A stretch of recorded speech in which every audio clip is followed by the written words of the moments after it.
Hello, everyone. I would like to welcome you to the webinar on processing and shaping optical fiber. My name is Rob Pavchek, and I'm a senior materials scientist in the Technically Advanced Products Division of Fluor Labs. I have the privilege of moderating this presentation, which will be given by Mike Harju.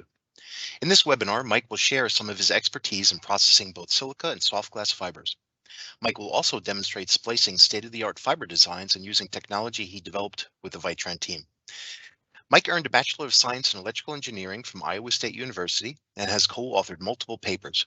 He was named as an inventor on 3 patents in the area of optical fiber processing and has been in this field for more than 30 years. Mike joined Vitran in 1996 and is currently the Director of Applications Development at Vitran, which is now a division of Fluor Labs. His current work focuses on fused fiber component fabrication, advanced fiber processing techniques, and product development. Please feel free to ask us questions throughout the presentation using the Q&A tool. Mike will address your questions at the end of the talk. With that, I'll hand the talk off to Mike. Hello, everyone. Thank you for joining us today. In the time we have today, I would want to share with you how to properly process different types of optical fiber and go into detail on some interesting examples using equipment here at Fluor Labs. As you may know, Fluor Labs fabricates specialty optical fiber, both silica-based and soft glasses. That fiber is utilized internally to manufacture components such as couplers and mode field adapters. And here is where Vitran fits in. We produce equipment that processes and can inspect that fiber.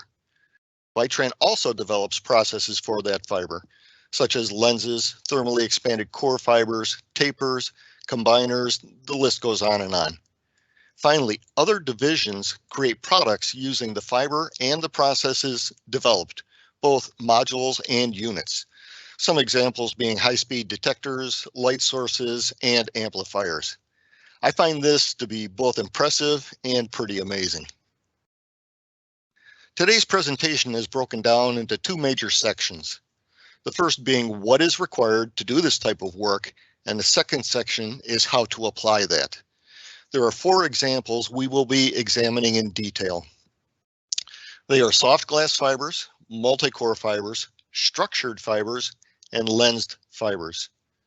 Selection of these topics was based on an increase in the level of requested support and development, and were also chosen because of the unique challenges required which go beyond standard processing techniques. Fiber, in its simplest terms, consists of a core, cladding, and a protective coating, which is typically acrylate. Glass processing occurs down at the core cladding or glass level. So we prep the fiber before we glass process. Glass processing today is defined as heating and transforming material to create a desired change. This change could be physical, optical, or both. So first, we'll discuss some key processing requirements and capabilities. There are multiple choices for a heat source. For today's topics, the filament is the best choice. This illustration shows a filament. The shape is an inverted omega, which can be precisely positioned as well as controlled. There are 3 different primary materials that we would use for that filament. They are graphite, tungsten, and iridium. The table shows you some of the characteristics of them. Other things are graphite likes to be at a steady state temperature. Tungsten can rapidly heat and cool, about 250 milliseconds, so it's a great choice for pulsing. And then iridium is extremely clean at low power. Another note on graphite, this is what they use when they actually draw the fiber as the heat source in the tower. Second key processing requirement capability is imaging. You must be able to see the fiber in 2 perpendicular views. And there are 2 mainly used solutions here. First one being a fixed 2-camera system. Second would be a single camera system that moves to each view. Side views are typically used for edge alignment, but can also be used for rotational alignment. This would require a profile analysis. The alternative is to use an end view, which is what we do. So on our side view, we actually have three views. We have a front view, we have a back view, and then we have the ability to look directly down on the fiber, which we term the center view. If we use the center view, we can actually watch the material as it's being heated. In the end view, we place a wedge mirror in between the fibers, and that allows us to view the end face facet, as you can see here. So final key processing requirement capabilities. The final two are kind of coupled. The first one is being, well, micro positioning. So we have to be able to position the material in the planes, X, Y, Z, as well as rotation. The positioning of that really requires to be sub-micron. So for example, in the equipment that we use, in the X and Y plane, we're about 20 nanometers of resolution.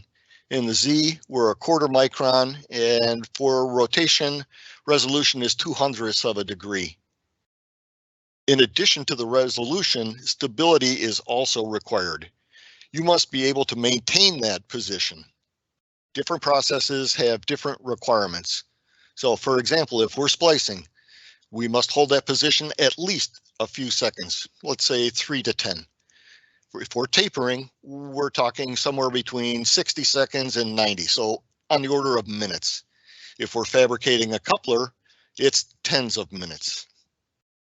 And finally, mechanics. Precision here refers to the smoothness of the movements and any cross coupling during those movements. Obviously, you don't want that. Let's go to control and feedback mechanisms. For control and feedback mechanisms, I feel there are three must-haves and one nice-to-have. The first being alignment. This is how we actually locate the fiber. We determine the edges of this material.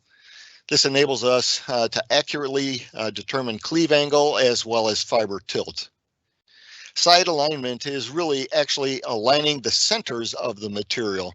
So locate the top edge, the bottom edge, and then the geometric center. This allows us to align different size materials.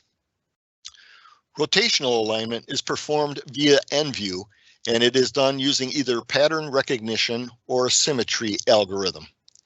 So accuracy for us in the X and Y plane is about 50 nanometers. Z, which would be gapping, is about 0.5 micron, and rotationally, it's 1/10 of a degree. Heat calibration. As a filament ages, some of the characteristics can change slightly. To adjust for those changes, we calibrate the unit. Two parameters are automatically adjusted. They are filament power offset and the view to splice distance. These are global variables that would be applied to any file that we use. The third must-have is tension monitor. Having a reading of the force on the fiber enables the user to have a sense of what phase the material is in during processing. Fourth one is the nice to have, and this is the two analog channels. They can be used with a power meter and an analyzer for active alignment as alternative to edge and rotational alignment. I'd like to move on to our application examples, and this is where the bulk of the presentation will be. I find it to be the most interesting. So, soft glass. Soft glass fiber is used in mid-IR light sources for sensing and in medical devices. The images here show the various steps of the manufacturing process. So unique properties of soft glass fibers. Heavily doped, typically very, very low melting point temperatures, hundreds of a degree C versus like 1500 degrees C for silica fiber. These low melting point temperatures also come with really a more abrupt transition from a solid to a liquid phase. On silica fibers, it's very easy to transition from softening to liquid. It occurs over a much wider power range. The other thing is these are tend to be drawn fairly cold, and that makes them a little brittle and also a much lower strength. Those unique properties cause us to have some processing challenges. In the prep and handling area, because the fiber is brittle, it's very difficult to just handle the fiber, let's say. The other thing is when it's drawn cold like that, it tends to take a curl. Curl can be in the glass itself or in the coating. Because of the brittle and the low strength, coating removal becomes a challenge as well. Typically, we would just use a mechanical stripper or a thermal mechanical stripper. Here, we're going to have to use a different technique, because if you use the just stripping technique or the mechanical technique or heating and mechanical, it's very easy to break the fiber. Also, because these are very soft materials, cleaving with a good end face quality is not very straightforward.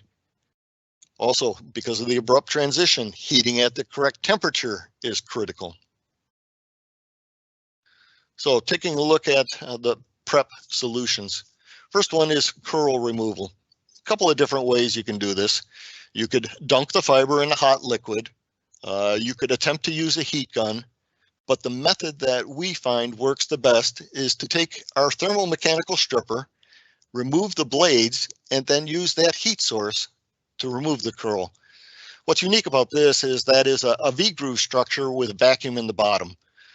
That allows the material to be in intimate contact with the heater. Draw the fiber through this 2 or 3 times, and you have effectively removed the curl and have a nice straight fiber. Second thing is removing of that coating. The best way to do it is actually to do it with a chemical. Methylene chloride is the best chemical to soften that coating so that it comes off as a tube. However, methylene chloride comes with its own challenges. What we use as an alternative to just a pure chemical is a gel paint stripper. We fill a syringe with it, and this allows us to strip many fibers over even an 8-hour period. At the end of the day, you must dispose of this material properly, as well as the syringe. Let's go on to cleaving. So this is a 125 micron diameter fiber. And here again, the things that we have to do in order to work with this material is to lower the clamping force. Also, we're going to be at fairly low tension levels, so we need to have a high resolution. And then for the parameter optimization, we use NView analysis. And I guess talking about the cleave, what we're going to do is a tension and scribe process. There are other methods you could do, let's say a scribe and bend, but that would not give you the performance that you need. And it also tends to be fairly operator dependent. Looking at the images on the bottom. So for a silica fiber, we typically start with a tension, silica fiber 125 micron in diameter. Tension is about 210 grams. For a polarization maintaining, tension is about 190 grams. So that's where we started. The image on the left, you can actually see quite a few striations just beyond the core. Those striations always occur opposite of where the scribe is. So in this image, the scribe is down at the 6 o'clock position. While the end face is really flat, we want to minimize that type of surface damage. As you're doing processing, that could cause other issues for you, such as bubbles and other various things. So what we do is we attempt to lower the tension. That's the easiest thing to do without changing any process. And we typically go down in increments of, like, say, 10%. As we do that, we begin to minimize that surface damage. And then we also check the end face to make sure that we're still flat. Finally, when we get down to 126 degrees, we have very, very little surface damage, and it still remains flat. Should we go lower in tension, you're not going to gain anything, and actually you may begin to cause an increase in cleave angle. Reason being is that your flaw would have to be larger at that tension in order to propagate, and that may be inducing. You may have to have the blade strike that fiber or that material multiple times in order to get that size flaw. So for this fiber, 126 grams appears to be optimal.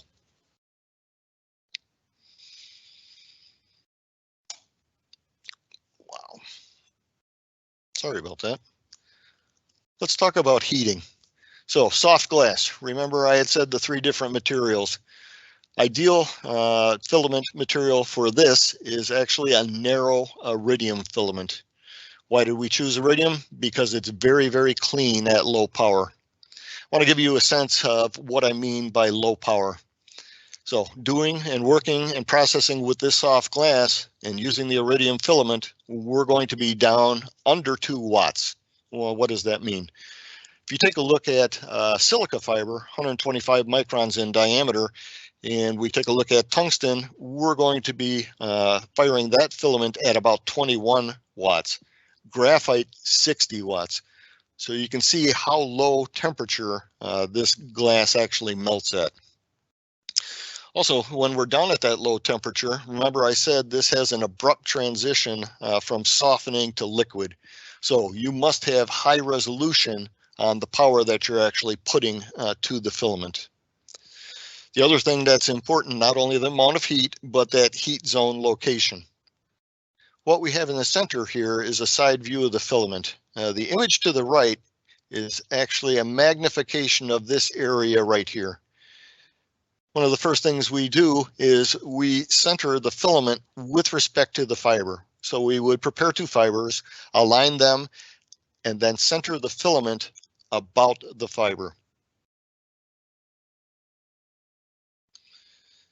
The other thing that we have to do is locate the balance or the view to splice distance. And that's what we're doing here. So on the top image, we see a view to splice distance of 6653 microns. That's how far we actually move from the view position to the splice position to bring the filament underneath the fiber tips. We changed that. So in the top image, you can see the right fiber is heated quite a bit more than the left fiber. We adjust the view to splice position until we get an equal balance of heat on both of the fibers. Please note that here, we're only changing by 10 microns. So to go from fully balanced to very unbalanced is a difference of only 20 microns.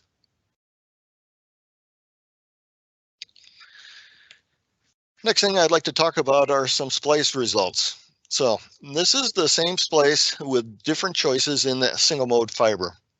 Both have a loss of 0.2 of a dB. However, the strengths are very different. Left fiber is about 50 kpsi, while the right is twice that, 100 kpsi. So you say, all right, why? Well, when soft glass is heated and cooled, it expands and contracts considerably. Left fiber is the same diameter, cold splice, not much material flow, and sharp boundaries. Those sharp boundaries are really stress risers.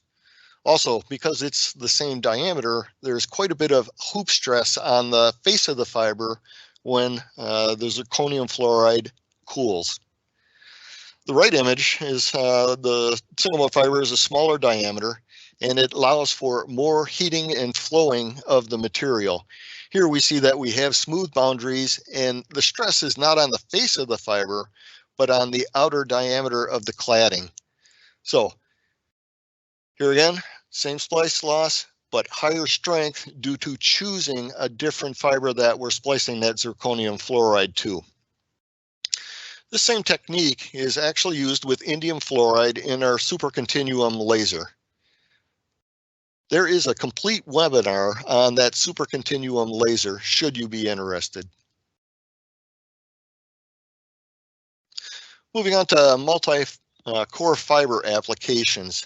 These are used in data centers, communications, medical applications, and others. Yeah, the images on the right show what I consider to be an extreme case of a multi-core fiber. Here you have thousands of tightly packed cores, and it's an imaging bundle. What we did here was cleaving. So unique properties of the multi-core fibers. The examples on the right pretty much illustrate it. How many cores? What's the pattern look like? Or is there a depressed clad around the cores of the fibers? Is it really truly a solid, or are there air holes or gaps, let's say, in the material? So biggest thing here are for a processing challenge is the alignment. You must be able to align the cores to each other before you can do any type of splicing. So we use our EnView, and for this type of alignment, we don't use pattern recognition. We use a symmetry type of analysis. So here, what we're doing is selecting a region of interest. If we take a look at our fiber, we're telling it to be the region of interest to be between 1/4 and 1/2 of the diameter of fiber. So upper left, this is how the view was, the EnView was loaded. Here is what the image processing analyzed, and then on the right, this is the final rotational alignment. I think it's probably best if I show you a video of this. This is the first time you're seeing our interface, and this is the engineering interface. On the right-hand side, what you're seeing are a bunch of processes that we've strung together in order to create a one-button or fully automated process. These were the alignments that I was talking about before, whether it be side view to get it into the same plane, or now we're going into our EnView. So this is where we're going to do our rotational alignment. What we're doing with that image is actually exposing it so that we get enough light so that image processing can take over. Then we get a very nice sharp focus, best we possibly can, and then image analysis occurs. So when we have the interface, or the interface I have open here right now is an engineering interface. I have as much information as can possibly be shared with me because I want to know everything that's going on. If we were in a production environment, we would go into an operator mode and remove everything other than perhaps just the image of the fiber and the results that would be displayed.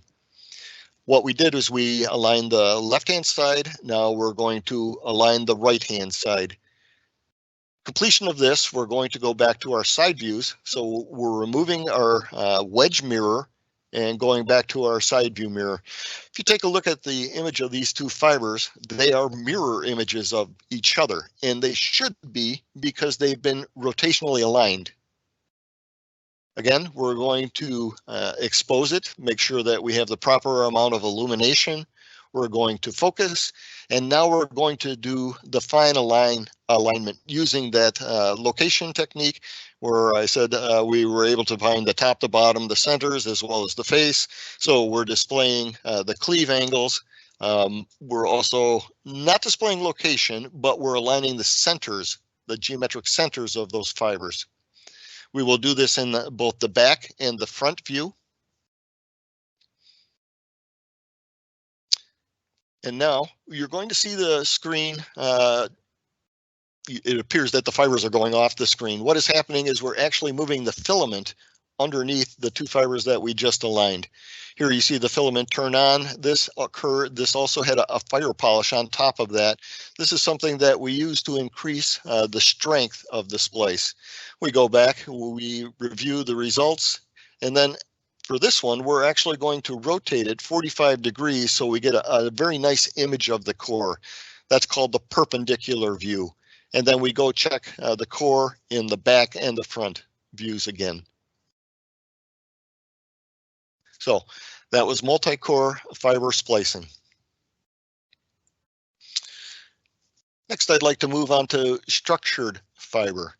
Structured fibers are a very broad category with applications ranging from navigation to pulse compression to amplification.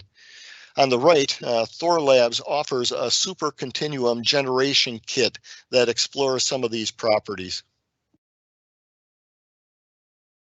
So, unique properties of these fibers. These fibers I consider structured fibers to include polarization maintaining fibers. So we can have solids, we can have holes, we can have patterns of holes, we can have webs, capillaries and capillaries. It's amazing how many different types of structured fibers there are. With all those different types come the processing challenges. Here again, cleaving with a good end face quality. We saw this in soft glass, where all we had to do was really just lower the tension. Now it's quite a bit different in that we're going to attempt to propagate that flaw through different materials, and sometimes no materials at all, boundary conditions, let's say. Also, we have the alignment challenges, and then heating. Correct amount and location. You can imagine heating a solid is very, very different than heating a structured fiber. And then there are some requests to not only not collapse the structure, but to collapse it in a very controlled manner so that you can do a mode field adapter. So let's take a look at cleaving. So like I said, on the soft glass, all we had to do was lower the tension level. Here, because we're going through different materials, or actually no materials, we're going to add another parameter that will adjust, and it's called the scribe delay. When we're cleaving with the tension and scribe method, we pull the fiber to a specific tension, then oscillate the blade towards that material. What we can do is also control the amount of time in between each one of those oscillations. That's termed scribe delay. General rule of thumb is your scribe delay should match the diameter of your fiber, the cladding. So for example, on a 125 fiber, we would delay 125 milliseconds in between oscillations. In a larger diameter, 400 milliseconds. But on top of that, remember, we're not just cleaving a solid. We have a structure. Let's take a look at one of those. So this is an air-clad rod, and the outer diameter is 970 microns. This is a dual clad, so we have an inner structure as well as an outer structure. What appears to be a black line here is not really a material. Those are very, very thin webs that isolate the inner clad from the outer clad. You cannot destroy those, or you will lose your guiding properties or your isolation properties. The request here was to actually provide a flat end face with no damage to the core. The core of this fiber, as seen as in this magnified image, is approximately 20 microns in diameter. So how did we do this? We used what's called a subcritical process. Remember, I told you we can control the oscillations of that blade as it comes forward to the material. We can control the number of oscillations as well as the scribe delay. So the solution to this was actually to pull at a low tension and create a flaw not large enough to propagate at that low tension, but enough to create a defect. And then what we're going to do is we're going to increase the tension and then pause and then repeat. So what I mean by this, for example, let's say I chose to create the initial flaw at 1,000 grams. The flaw is not large enough to propagate. Then what we're going to do is increase the amount of tension by 100 grams to 1,100, and then pause for amount of time to allow that flaw to attempt to propagate. Then we would repeat. So I would go 1,000 grams, 1,100 grams, 1,200 grams. And then what you see on the right are the results. So we have a very, very small flaw here that's in the outer cladding. That always happens, again, opposite of the scribe. So that tells me the scribe occurred here. The request was to have no core damage. If we look at these magnified images, that is indeed true. So these are just two different illuminations that show different structure or different areas of interest, let's say, with respect to the fiber. On the left, we have our three views, the back, front, and center. The request here was to be under 3 degrees, and we were able to achieve under 1 degree. Again, using subcritical process. Rotational alignment. There, on this one, remember on our multi-core fiber, we use the symmetry algorithm. Here, if we have a pattern, we can use pattern recognition, pattern being polarization maintaining fiber. This is a Panda fiber, and then this is a Tiger fiber. If we take a look at our alignment technique or our algorithm that we used, left was Panda, right was Tiger. Here what we're going to do is we're actually going to tell the algorithm where to locate the stress applying member as well as the size of the stress applying member. Lower right hand are the analysis, what the image processing displayed after doing the rotation. So rotational alignment. So we would use pattern recognition when there is a well-defined pattern. If we go to something that doesn't have a well-defined pattern, let's say just a bunch of holes, we would go back to the symmetry algorithm and define our region of interest. Heating of these fibers. Yeah, this is interesting because remember, these are structured fibers. One of the things you don't want to do is to collapse that structure or significantly change it because you can lose your guiding properties very easily. So, amount of heat. Remember, I told you tungsten filament can turn on and off very rapidly. So that'll be our filament of choice here. Also, we're going to pulse it. So in order to get our pulses, we use what's called a multi-step process. In that, I can actually define each individual step and then string them together. Typically what we're using is a 5-step process when we do this. It's called pulse and push. The first three pulses are going to be pulse and push. So we turn on the filament, pulse, actually feed the material to itself or to the other material. Do that 3 times, and then the last 2 will just be pulses with no feed. And what we're doing there is heating that material to attempt to increase the strength. What you see in the lower left here is our power monitor GUI, so our user interface. And this is very, very important to have so that I can actually watch when I'm pulsing, when I'm pushing, and then if I use hot image, I can determine if I'm at the optimized parameters or not. The other thing you see here is this isn't just a pulse. I have the ability to control the ramp to get to the peak of that pulse. I can do that on the ramp up, and I can do that also on the ramp down. That allows me to anneal the material even further.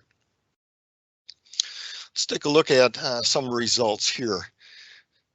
So first one, polarization maintaining fiber on the left. However, this one's interesting in that those are holes. Typically on a polarization maintaining fiber, that would be a borosilicate rod. Then on the right side is a photonic crystal fiber. It is polarization maintaining as well. It may be a little bit difficult to see, but you see 3 dark gray dots there. So this did require an alignment. On the left, we used pattern. On the right, we used symmetry. And then what you see in the center, this image here is the completed splice. Very minimal collapse on both the stress applying members as well as the pattern on the PCF. Lower image is another interesting one in that this is the request here was for an angled end cap. So first spliced on a coreless fiber and then actually went back and cleaved that again. In order to get an angle cleave like this, you have to put torsion on the fiber when using the tension and scribe method. So we would load the fiber, rotate the fiber, then put the tension on the fiber, and then have the diamond blade come forward. The request was also to create a mode field adapter out of this. So what you see is heating over a distance. So not only did we do the splice here, we scanned that heat source down the fiber in order to gradually, not fully collapse, but to collapse in a controlled manner. Finally, on the right-hand side here, what we did is take an end view image. We're focusing through that end cap down to the fiber itself to prove that we did not fully collapse the holes. A couple of other examples here. So I'm going to show you 2 photonic crystal fibers. The first one here has quite a large air fill ratio. So we have many, many air fills, many cavities here. Again, just 2 different illuminations to show you the structure. This was spliced to just a multi-mode fiber, and what I wanted to do was show you the aligned images back, front, and center, as well as the spliced images. Realize it's a little bit difficult to see the air hole structure, but you can clearly see it here. Very little to no collapse whatsoever. And this again was using the pulse and push technique. Next one is interesting in that this is a polarization maintaining fiber. So here we could use pattern recognition or symmetry. Also, the fill factor, air fill factor is much less. Again, aligned and spliced, no hole collapse. Now, getting progressively more difficult, we'll go to a photonic band gap fiber. Taking a look at this, you say, oh, very nice pattern. Well, it's not just a pattern. The gray area that you see here is not a solid. That is air. So these are very, very thin webs. If you collapse those thin webs, you lose your guiding of the light.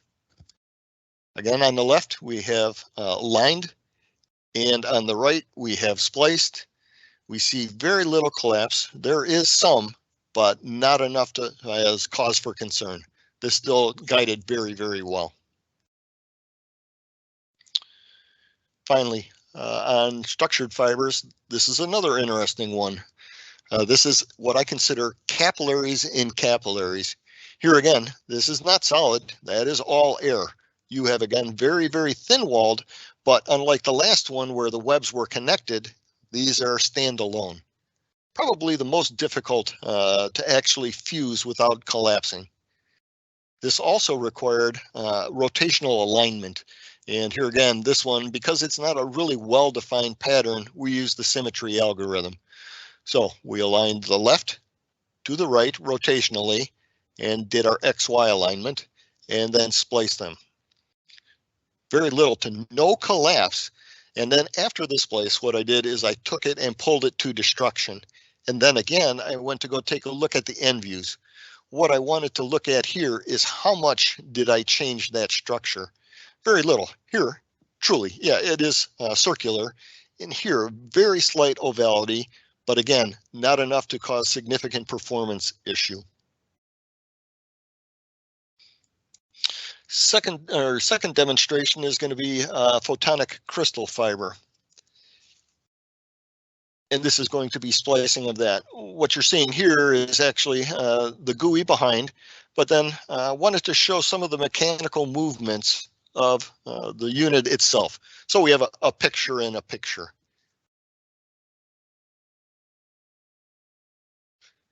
What we're going to do is use the symmetry algorithm to get this in alignment. So if you were watching down here, actually saw the mechanical movement where we put the wedge mirror in. Image processing, now you saw the mirror move there. We're going back to our side view. And here again, you're going to be aligning in the front view as well as the back view. On this one, I wanted to illustrate also the hot image processing. So we're going to go into the center view. On the right-hand side, again, these are all the processes that we strung together and made a single fully automated one-button process is what we call it. So front view, this will be our final alignment. In that view, return to the back view. So the other thing is we're making sure that there is no cross-coupling when we align in one view to the other view. Go to the center view here. And what we're going to do is we're going to do one final focus, make sure that we have a very nice sharp image. When we do hot imaging, we put a neutral density filter in there to knock down the amount of intensity that the camera will see. Remember I told you about view to splice. That is what we're doing here. So we had the view position. Now we've brought the filament right underneath the material, bring the filament up, and you'll see it turn on. So pulse and push technique, basically heating, and I'm watching the material. What is happening to the material as I'm turning the filament on? And then on this one, this was to be a mode field adapter as well. So we're scanning that heat source down the length of the fiber.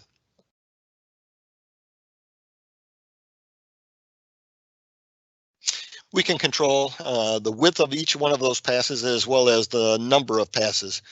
This is also the technique that we use when we're making a thermally expanded core fiber. But here we would be at different, much higher powers, let's say, and scan it many, many more times. What you see are the results here. Again, nice fuse and collapse over a distance. So that was photonic crystal structured fiber splicing. Next, I would like to move on to lensed fibers. Lensed fibers are used in applications ranging from medical probes to light coupling and delivery. Bunch of different types of lensed fibers. The ones here are ones we fabricate. Conical lens, pretty straightforward, basically just going to heat and pull. Ball lens, usually a heat and push, but I guess it depends on the diameter of ball that you actually want to fabricate and the material that you're going to fabricate it out of. If you're going to go to a very large ball on the end of a fiber, you may end up having to rotate that. Otherwise, you could experience droop. And then the bottom one is a segmented lens. This is very popular in medical. So what you have is a single mode fiber. You splice on a coreless fiber, and that allows the beam to expand out. And then you splice on a graded index multimode fiber, and that allows you to control the expansion or stop the expansion, and then splice on another, excuse me, coreless fiber. And then this is typically polished at a 45-degree angle, and that allows you to image down the side of the fiber rather than the end of the fiber. Challenges here, motion control, the heating location, and in this example, precision cleaving. And then also you want to be able to measure whatever feature that you had just attempted to put into that material. First thing I would like to show is a demonstration on how we manufacture a conical lens. What we did prior to this was prepare two fibers and actually align the stages with respect to each other. Then we load in a single window stripped fiber. This is also an example of that stability that I had talked about. So here, what we want to do is align those two stages and then not align them again for quite a long period of time. We are so stable that we could align them and run these lenses for 8-hour shift before I would want to go back and verify that the alignment hasn't changed. Another interesting thing here is that we're using our tension monitor. What we're doing is we're putting tension on the fiber prior to fabricating that lens. This allows us to remove any backlash that may be in the mechanical system, as well as preload that so that when we heat and pull that fiber, we already have some of the drawing happening. Again, we're going to the splice position. We're going to use our hot image. I want you to see what's happening here. Heat and pull. And then by leaving the filament on, that will determine the amount of radius of curvature or rounding of the lens that you get. We'll go back and review the results. So moving back to our view position here, then we'll remove our neutral density filter. We're going to focus on that material. And then we're going to do an automated measurement. So on this one, this is a 50 micron graded index fiber. So our region of interest is 50 microns, and we determine again our region of interest. This could be 50 microns. We do stuff in the 62.5 micron graded index fiber, and so we display the radius of curvature here, as well as the fit error and the K constant. Final demonstration for you today is fabrication of a ball lens.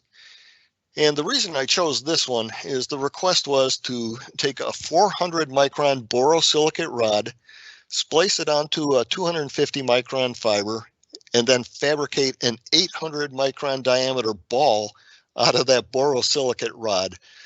So there were quite a few steps involved in this. We broke it down, did each one individually, and then brought all of them together to make a fully automated process. So what you're seeing here, I skipped a splice. What you're seeing here is the heat pull process. This is on that 400 micron borosilicate rod. Now, borosilicate is a fairly soft material, and so it's going to exhibit droop, and we knew this, okay? So instead of just heating and pulling, what we're going to use is our continuous rotation mechanism. So that is what you're seeing here. The material is beginning to rotate. Again, we're going to be moving our filament right underneath that rotating material and then putting in our neutral density filter that'll allow us to monitor the fabrication of the ball. And actually, we can use that hot image to determine when to turn off the filament.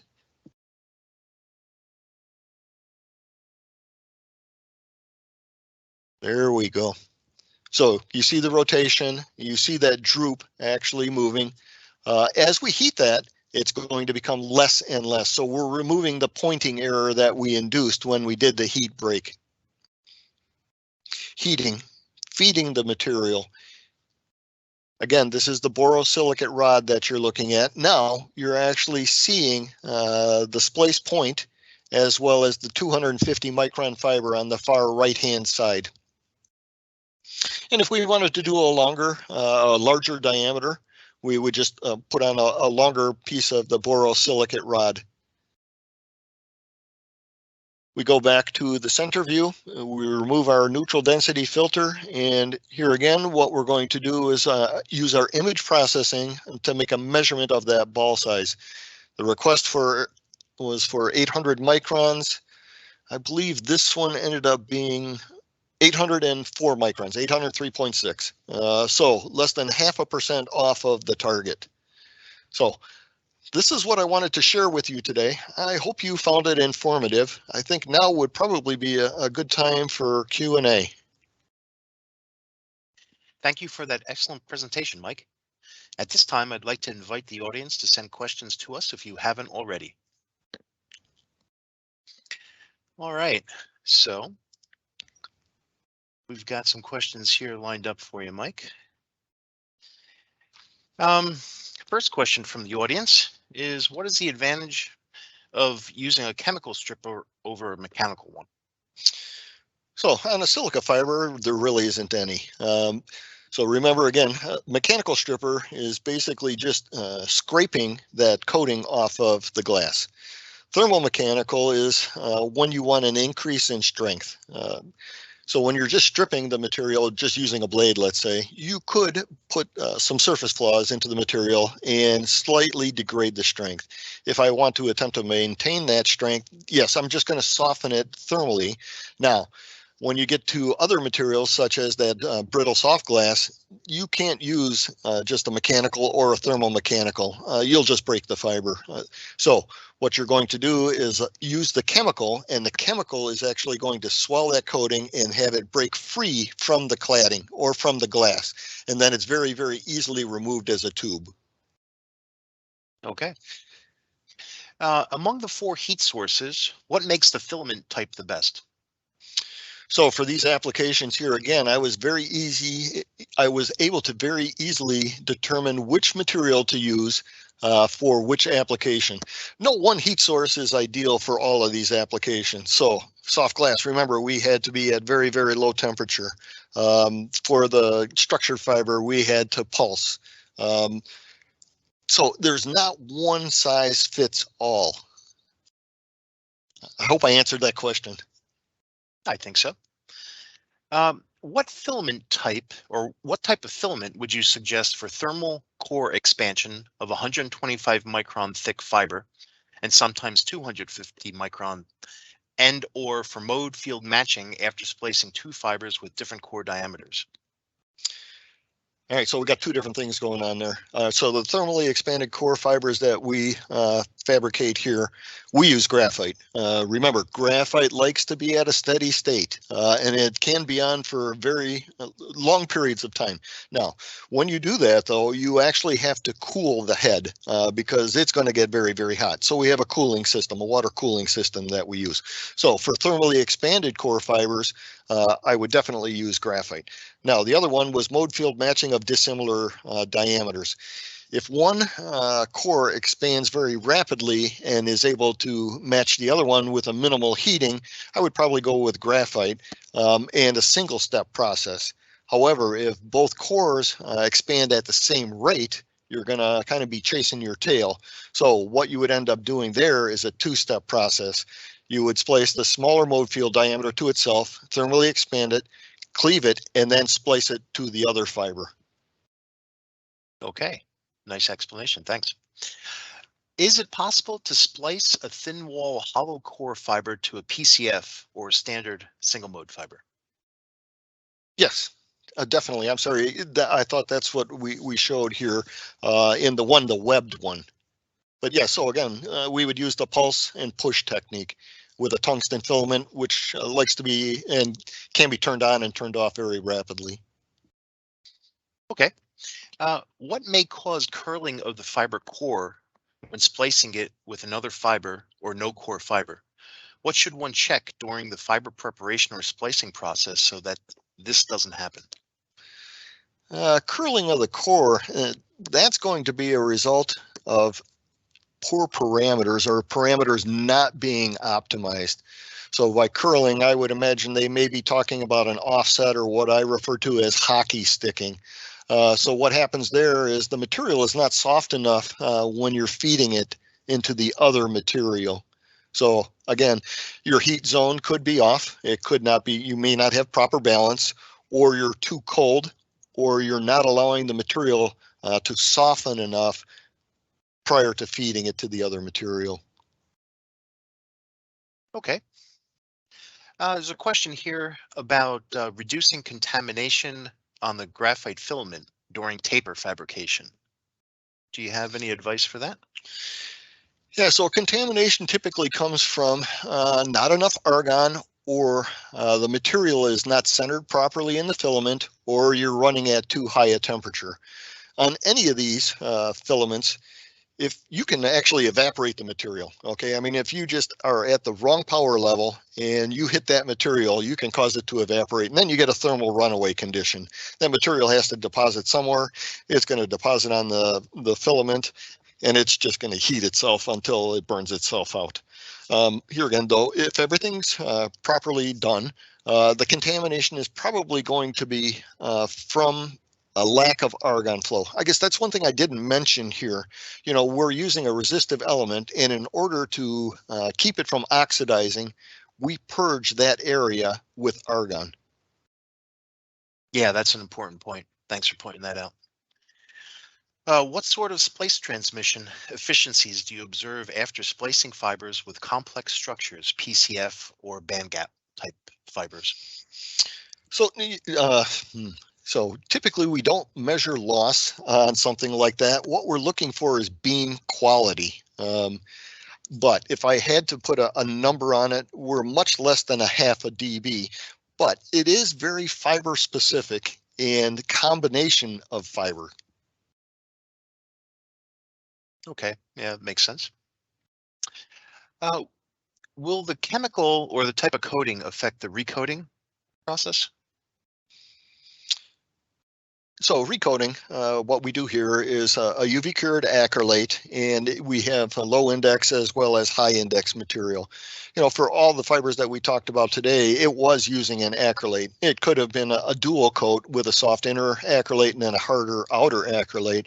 So yeah, there's going to be no effect whatsoever when you're doing acrylate to acrylate. There are other types of coatings. There are like polyimide coatings, that type of thing. There are metallized fibers. Yeah, then you're going to have a mismatch.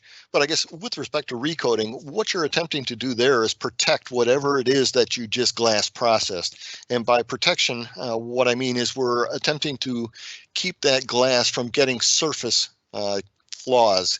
And so recoating doesn't add any strength. It just protects the glass surface. Okay, thanks. Mike, do you know if the filament position shifts during heating? It does not shift during heating, but over time, the amount of heat that's coming out of it, as well as the balance or the left and right, changes slightly, and that's why we do that calibration. But you know, the other thing I said is, you know, we do move from the view position to the splice position. So if we're talking a position shift during heating, it's a mechanical movement, but the filament itself is not moving in the housing. And then I guess the other thing, thing that you saw is our ability to scan it down the length of the fiber, do that fire polish technique. And then also this is what we would use when we fabricate thermally expanded core fibers.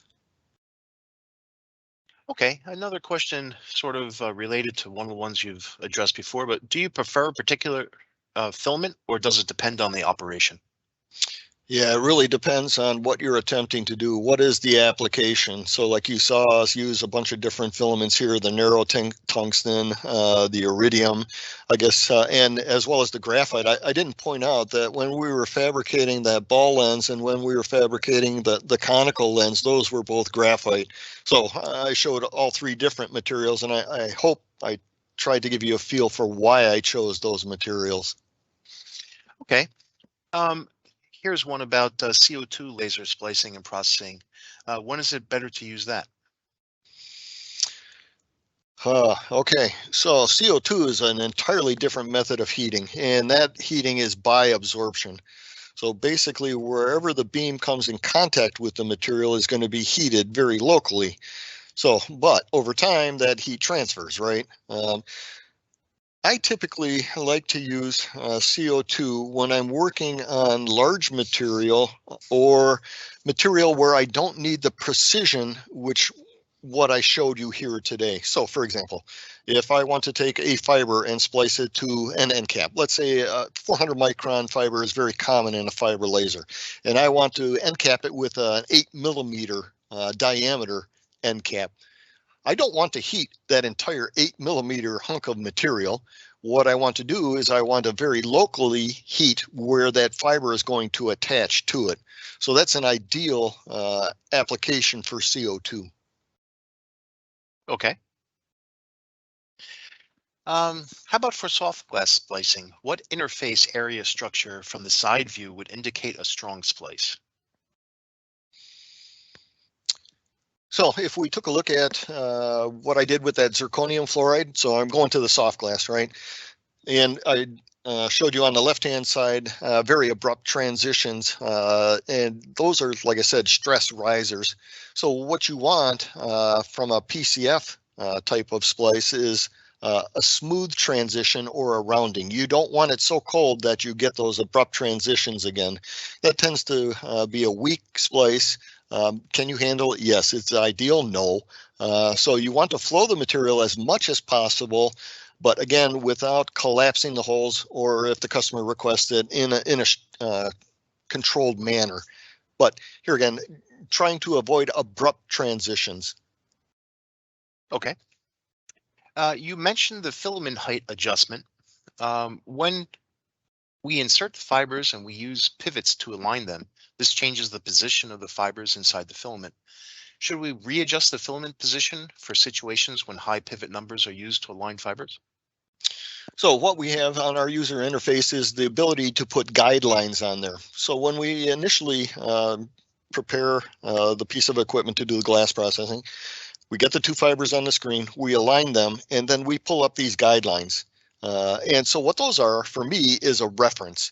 So if I see the materials very far off of those reference lines when I'm doing the glass processing, it tells me to go take a look at what is occurring.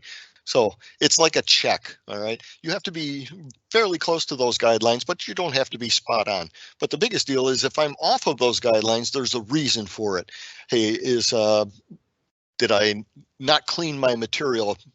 So for example, you stripped it and then you attempted to clean it. Did I leave debris on there? Is it truly not seated in the fiber holder? Or is there excessive curl? But you use the guidelines so that you don't have to reposition all the time or check yourself all the time. You should do it the first time and then you should be good after that. So it almost sounds like perhaps there was an issue with respect to fiber prep that you should not compensate for by repositioning the filament.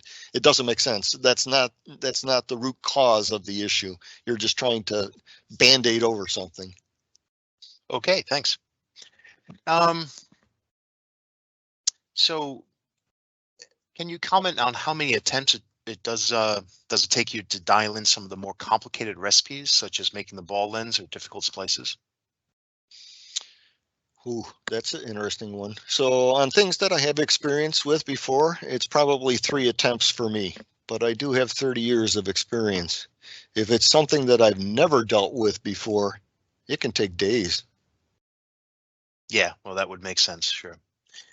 So another question here about how often the calibration should be repeated on the same filament. I like to do it at the beginning of every day, but I'm going for the optimal performance, okay? But it doesn't take long, and so I would recommend at the beginning of the shift or at the beginning of your glass processing day. Okay. And